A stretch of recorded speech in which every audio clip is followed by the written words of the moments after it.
Good morning and welcome. Welcome to our In Conversation series with the Really Helpful Club, and I'm Sarah Austin. We are going to be talking to Elizabeth Tweedale this morning. Elizabeth is the founder of Cypher Coders, and this is the latest of In Conversation series, and where we talk to various different entrepreneurs, business owners, hear about what my phone is playing up slightly today. Hear about their entrepreneurial journey, what inspired them to start their business, how they've grown. Here you are. Good morning. How are you?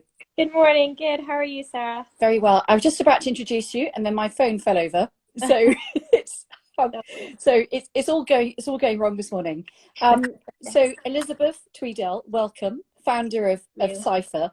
I haven't had a chance to mention what Cypher is or what you do, so it's all going to be over to you.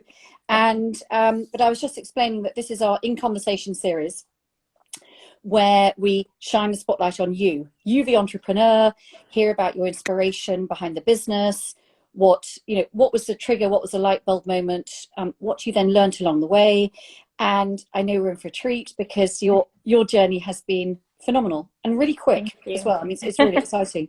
So let's sort of get going quickly. I know we're going to be joined by lots of people, and anyone that is joining us, please do fire away with your questions, and we'll try and weave those in as we go along. So, Elizabeth, tell us about your journey and what inspired you. What was the rationale behind Cypher? How did you end up as a coder? Well, that's a great question. I think first of all, ending up as a coder, when I went to university, I knew I wanted to become an architect, or I thought I knew I wanted to become an architect. And so I chose maths and art as my majors, as one might do to think as a good prerequisite. And one of the first courses that I took for my maths major was a computer science, intro to computer science. And I just fell in love with it because it wasn't that sort of A plus B always equals C. You could have a million different ways to solve a problem. So it was really about that intuition and problem solving around technology that inspired me to choose computer science as an undergrad. And then I went on to do my master's in architecture, and I was working with some leading architecture practices here in London, such as Foster and Partners or Amanda Levy Architects. And I was on sort of their specialist teams where we use code to create and design buildings, as particularly specialist geometries and things like I worked on the Apple campus or National Bank of Kuwait, things like that are kind of big buildings with lots of complexities. And it was really at that time that I saw not specifically people on my team, but contemporaries on kind of the other parts of the architectural teams trying to teach themselves how to code, because they saw that as a way to kind of elevate their career path. So they might choose Python to draw some lines for them as an example, but they kept running into these hurdles because they didn't have that base foundation of computer science to build on. And so that's when I really thought, this is something that everyone in the future is going to need to have as kind of a base understanding, that computational thinking and how technology works and how coding works. And so that's when I started to teach children how to code. And it wasn't with the idea to create a world of little computer scientists or little programmers, because that's, not what we'll need in the future. There'll still be those specialist coders and programmers, but to create a world where everyone has that base foundation and that base understanding of computer science to build on and how technology works. And so I founded Cypher in 2016, and we teach children between the ages of 6 and 12 how to code, predominantly during school holidays, after school clubs, things like that. And again, it's taking that experience from my past with architecture and coding and applying creative themes to coding and learning how to code, which makes it much more inclusive, because believe it or not, I was one of those sort of nerdy computer science gamer kids along with the boys. But, that's a very easy transition into coding. Whereas how do we actually make coding and computer science more accessible to the other 99% of children out there that aren't those sort of gamer geeks and sitting at home, playing Tony Hawk or Madden or Mario Kart, you know, those kinds of things. That is a really fascinating journey, isn't it? I mean, it's a combination of your skill set, your aptitude, your interest, but also then marrying that up with not so much identifying the market opportunity, but identifying the, what society is going to need going forward. So incredibly important. So, and I guess, a natural question from that to follow on is that, where do the camps take place? What happens in them? And there are other coding camps out there. So what makes them different? Yeah, well, we hold our camps both live online and also on location, so in schools around the London area. But our live online courses are essentially 90 minutes every day during the school holidays. We also have the after school club. So our Easter camps are coming up this break, so starting next week and running for 3 weeks. And we have basically a different theme to each camp, which makes it really exciting because our kids can keep coming back, and they do keep coming back over and over, and there's always a new theme to engage them. But again, we're cementing those base foundations in computer science and those concepts and reiterating and building on those things. So our camp coming up, for example, is all around spies and clues and code. So there'll be programming in things like Roblox, which for the older kids, which of course they love. Our CoSpaces, which is essentially creating virtual reality worlds out of code, and they'll be basically making their own escape room kind of things. And so I just have found that, engaging children with these different themes like magic or conservation or Animal Planet really brings in a broader range of children to Cypher. We currently have 52% of our children are girls, so that's also really exciting. And that key differentiator really comes down to, how we get those kids into the funnel. So if you, said to a group of 8-year-olds, oh, do you want to go and learn about drones programming, how to program a drone? I mean, I hate to say it, but a lot of the boys would be like, yeah, let's do that. Let's do that.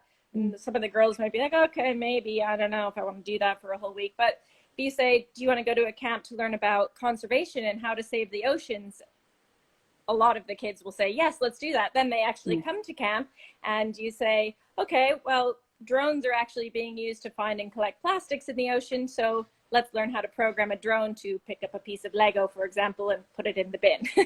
And so you then get into all of those concepts of how the drone tracks things, or how you can control robotics and things like that, that predominantly girls particularly might not think that that's something they're interested in. But then once they sort of put it into the light of problem solving for things that they're passionate about, and other kids, then they love it, and they think, computer science might be a thing for me, and this might be the path that I want to take, and I want to incorporate technology into my career.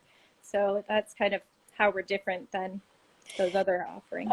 I think that's such a great answer. And as a parent, you're always looking for useful things for your child to do, but fun. I mean, who wants their child doing something in the holidays that actually is they don't particularly want to do, that who wants to drag their child to do something? And I think it's that combination of life skills, really important, actual skills, together with interest, makes it it just makes it brilliant all round. I mean, I wish I could do it. And so that's about the camps themselves.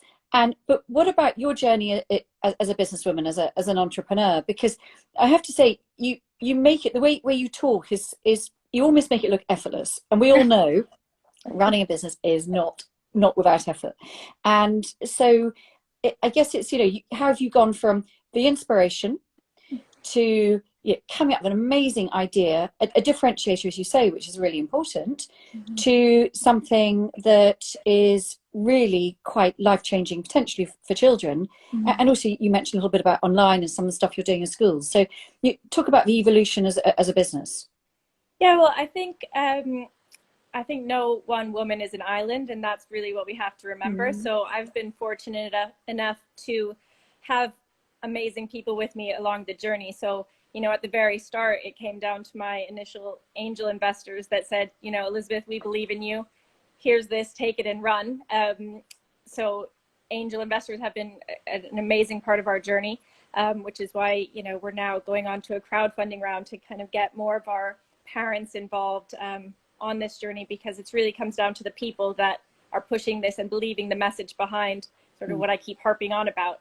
And then it's really knowing, particularly as a solo founder, that I need to have a strong team around me, because, you know, I might dabble in a lot of things and, you know, be obsessed with the financials or the automation or the customer journey or all these things, but I can't do all of those things. So I'm really fortunate to have built an amazing team around me, which was particularly apparent this past year when we pivoted all of our offerings online, because before COVID we had just those in-person offerings, and within 48 hours we sort of transitioned everything online. We had almost 500 kids signed up for our April camps that we would have had to cancel, and we transitioned them all to our online course. And I think it was only, you know, a handful of parents that said, oh, can we just, you know, hold our bookings for credits, you know. So that was an amazing thing to see, and it was really the teamwork behind that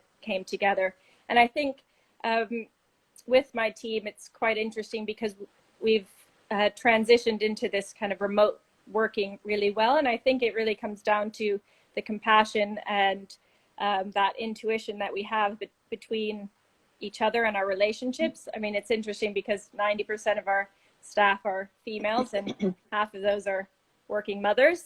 So, you know, that has taken a lot of support internally to get over all of those hurdles. You know, I'm a working mother with 3 children, and, you know, when lockdown happened, we also, you know, lost our nanny and any kind of normalcy, but having that support network, even just within our staff, and knowing that we're all in it together, has really been a key part to how we transition to the next level. And I think with Cypher, the other exciting thing is, you know, this past year, we've also seen kids from over 21 countries. So the transition to live online has really opened up this huge opportunity for us, which just makes me really excited to see, you know, the potentials out there for taking this to a global offering and a global scale, which has always been my vision. But it's, you know, saying what are the steps, you know, you have to take to get there. And the pandemic has almost opened up an opportunity to do that more quickly. I think that's really, really interesting for anyone watching this now, but also we know that lots of people come and watch this afterwards, and we obviously will share this on IGTV and other channels as well. But I mean, there's so many important messages in there, but I think a couple that just want to highlight that you've pulled up on is absolutely talking about what we do at Really Help the Club, is that importance of a support network. You can't do it all yourself. And I love that line, you know, no woman is an island, and no body is an island, you know, no entrepreneur, no one is an island. And you need to surround yourself with really good people, really good vision, complementary skills that help you to, you know, absolutely leverage the resource that's available to you. And then I think also it's that how you are maximizing the digital opportunity, where you've gone from, you know, one not so one vision, but one channel to then, you know, an opportunity has arisen out of adversity, opportunity has emerged, and maximizing that digital opportunity. And I know we were talking earlier about the collaboration that we've just announced with Vodafone Business, and, you know, and their VHub is this amazing portal which is all about giving support and advice to people like you who want to maximize that opportunity. And I think that's a combination of small business, you know, entrepreneurs, you know, combined with, you know, enormous corporates like Vodafone doing what they're doing, is going to absolutely lead us into the most amazing recovery and fantastic opportunities. So it's really exciting to hear you talk about that. Thank you. So exciting business. We've heard a lot about the upside, a lot about the, you know, all about the positive journey. But, you know, every business comes with challenges. And particularly, as you say, you know, starting as a solopreneur and then building a team and now looking at things like, you know, fundraising and crowdfunding. Sounds exciting on the face of it, but of course it comes with challenges. And so maybe you could just sort of share with us as candidly as possible some of the challenges that, you know, that you've had to encounter along the way. Yes, of course. You know, I'm an eternally optimistic person, so it's always challenging to bring up challenges or to find them because, like you said, we take those challenges and turn them into opportunities. But one thing that you mentioned with the fundraising, I think that if I had to call out anything on the journey of building Cypher, I think fundraising is one of those things that always presents itself as a challenge. Yes. And not only being, a female founder, which, has its own kinds of ups and downs and biases, but I think also just being a founder and taking the time and energy it takes to do a fundraise also potentially can take your eye off the prize and off building the business. So what I've found over the past years is that, again, it's having the team in place. But one of my challenging fundraisers was sort of after my initial angel round, which was great because I had, friends and family supporting, was that next level of how do you find new angels? Yes. And at that point, I had done some of those kind of pitch events, and, you're faced with a room full of people that these people probably want to invest in product businesses. So why am I actually spending all this prep time and all of this pitch time and energy on people that would not even be interested in my business anyway? But then I came upon Adelpha Capital, which is run by Addie Pinkster. And the great thing about that is, again, it comes down to that personal insights. So it's not just you're a female entrepreneur fitting into the mold, and so here, go and do your pitch over there where all the other entrepreneurs like you are doing it, but actually, who are you as a person? What is your business about? Where is your business going in 5 years? And being able to match up me as an individual to investors that have that same vision or, mindset, or are interested in ed tech, as an example, or, the service-based business, as opposed to, I'm going to make a toothbrush and everyone's going to have these toothbrushes, which is also a great business, but it's just not, the same kind of mentality. So pitching with Adelpha and those connections there really helped to get over those hurdles. But again, it came down to that personal relationship that was being formed. And similarly, I've had great support with business accelerators like the NatWest Business Accelerator, or we also did the Started, which is an ed tech accelerator in the US last year, just before COVID. So that was interesting. And again, I think when you're struggling or trying to find support networks as an entrepreneur, they're kind of a dime a dozen, but the only ones that I've found you get something out of are those places that they actually look at you as a person and an individual, and again, what you're trying to do as a founder and your vision for the business, because that's the only way that support becomes meaningful.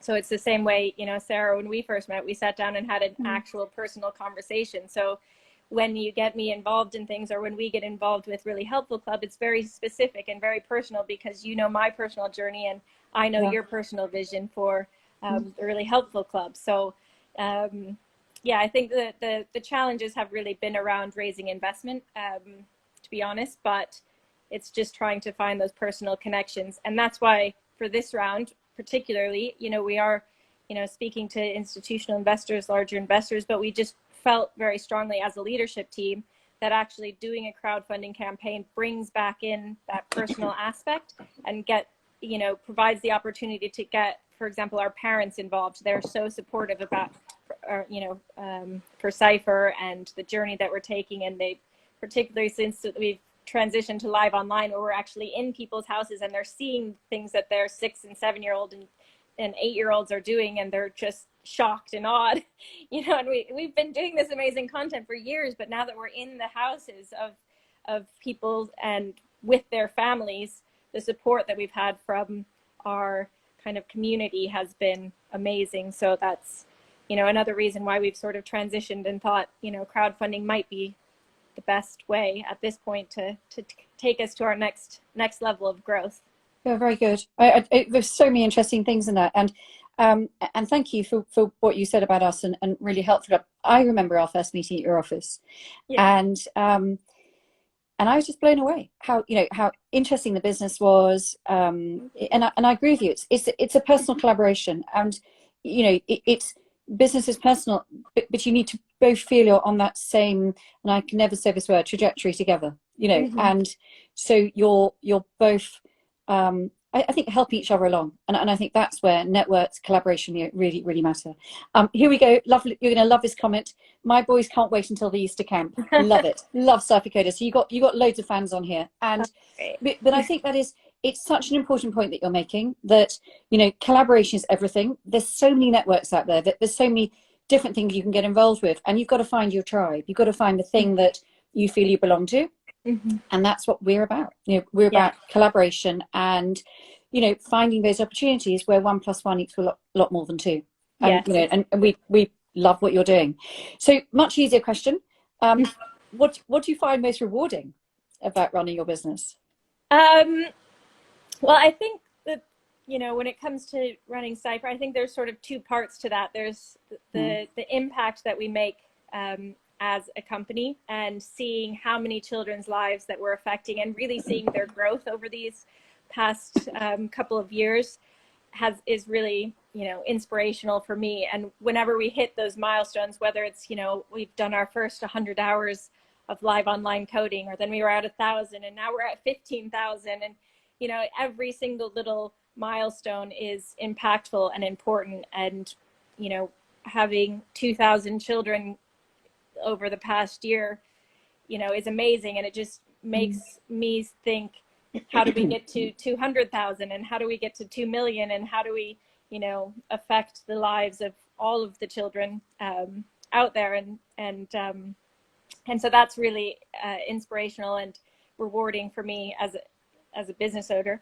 But also the other thing that's really rewarding is that being the founder of Cypher, and also having co-founded an artificial intelligence company in the past, so being a woman in tech, using these businesses as a platform to inspire other business women or other business leaders or women in business is really important to me. And enabling, working mothers to have a chance, and inspiring other entrepreneurs, particularly startups or scale-ups, to hire working mothers, as an example, because you have all of the benefits of, that, well, multitasking is an obvious one as a mother, but all of that kind of industry knowledge that they had prior to having children, for example, but not necessarily having to take someone on full time, which as a startup can be detrimental. So offering opportunities to those that might want to get back into work, back into business, is really, rewarding for me. But also you get so much out of it as a startup, because you have all of this skill set, and there's nobody that time manages better than a working mother, I like to say. It's a message that comes out over and over again from these. That's what I'm loving about this series we're doing, because we're just learning all along the way, and it just these little nuggets that you guys share. It's just amazing. But I think it's that maturity and perspective, which is really good, as you say, and it's getting the best out of people, but also giving them the best opportunity as well. So that, again, both sides, really benefit from it. Now, what you've talked about is the advantages of coding. Coding is a life skill, really important future skill. All our kids need to be future ready. And I know just how passionate you are about just unlocking children's curiosity, because that is, it's really special. If you can do that for a child, then actually, you are unlocking a sense of learning, a joy about learning throughout their life. But we also know, I mean, especially in the last year, that these children have basically had remote schooling for the best part of a year. I know they're back in school now, thank goodness. But one of the things that parents really worry about is too much screen time. Yeah. So what are your thoughts? I mean, you have this really, sort of virtuous, sort of aspiration, but it involves screen time.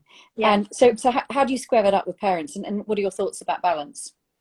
I mean, I love the discussion about screen time, because even over the past year, that has evolved so much. I think the important thing to remember is that there's different types of screen time. So as parents, it's very easy to just lump screen time together as one thing, which I think, prior to COVID, was probably more typical. So you say, oh, you have 30 minutes on the screen, doesn't matter what they're doing. I think the opportunity that, homeschooling and all of the screen time that, children have had over, the past year has shown us as parents, or potentially could show us that key differentiation between the different types of screen time, which is so important. So, you know, when your kids were online doing a live lesson with their classmates, yes, it's screen time, but it's a totally different type of screen time than when they're vegging out on the couch and watching YouTube videos. So having that creative screen time when they're making things, they might be designing their own games, they might be creating, you know, a birthday card for grandma, or communicative screen time where they're actually FaceTiming with, you know, your parents or their friends is also a great skill set and a great time to have. Or, you know, gaming, which I'm a big proponent and big supporter of gaming, because I think it teaches us a lot of life skills. But the great thing about gaming nowadays is that you're actually collaborating with your friends. And so it gives you the opportunity to, again, add in that communicative screen time as well, which I think is really healthy. So as parents, I think, of course, it's important that we set limits and guides for our children, but it's one of those things that can change. So it doesn't have to just be a rule that you stick with now and you're going to have that rule for the next 20 years. And also I would gauge to say that it's also doesn't have to be a blanket rule. It can be child specific. So I have, you know, rules for my 12-year-old son that are different than what my 10-year-old daughter has, or my 2-year-old who brings the iPad to the table for dinner. You know, but so you can set rules and guides for each child, and remember that those might change. So, you know, my 10-year-old might go through a phase where she becomes super addicted to YouTube, and so then now we need to start putting in more of those kind of regulations. But then she kind of gets out of the habit and out of the practice, so we can now open it up again and encourage her to do things like record her own YouTube videos or make games or write her stories on there. And I think the last thing about screen time that I think is really important to mention is that we have to start to consider how we transition from the virtual world to IRL, or in real life, and that transition, you know, that watching and interacting with real people that are their real friends that they actually see at school, to then coming back, you know, the children's minds are so adaptable and they're so creative that oftentimes you can think that they're actually transformed into these different worlds. So we need to allow them a little bit of time to transition off the screen. So that's the kind of feedback we get from parents a lot is, oh, when my kids come off the screen, they're just like nightmares, terror children. So how do we actually put things into place where when they come off the screen, they have 5 minutes of rest time, or they have 5 minutes of sitting and reading a book before they have to start re-communicating with people in the real world, you know, dinner time or things like that. That transition time is something I think really important that we're still trying to work out what that could be, but something to consider as parents for how we deal with screen time. Very good point. And actually, I think, you know, we shouldn't just narrow this to children. I think we're all guilty of this. And, you know, because again, we've been always on this, you know, this last year, and suddenly you are living at work as opposed to going to work. And, you know, with a trend working from home, looking set to stay in some shape or form, it's something that we as a society have to get our head around, is how you make that transition. And I love that acronym of IRL. It's that actually that you need to have that bit of transition, that bit of time to adjust. Now, time is marching on, so I just want to ask you two more questions very quickly. Is, look, you're a computer science graduate, and obviously a big advocate of code and coding. And I think one of the interesting things that's emerging, you know, as we hopefully begin to you know, recover from COVID and all the amazing you know, progress that's been made in medicine and with the vaccination, etc., is this renewed interest in STEM. And more, you know, children going to university and following STEM subjects, and, you know, choosing to do that for A levels, etc. Is, you know, with your educationalist hat on, how do you make things like computer sciences up there with maths and English? How do you give it the same kudos, the same level of priority? Yeah, that's a great question. I mean, I think the advantage that we have here in the UK is that computing is part of the national curriculum. So from you know, Key Stage 1, Key Stage 2, Key Stage 3, children are being exposed to computer science.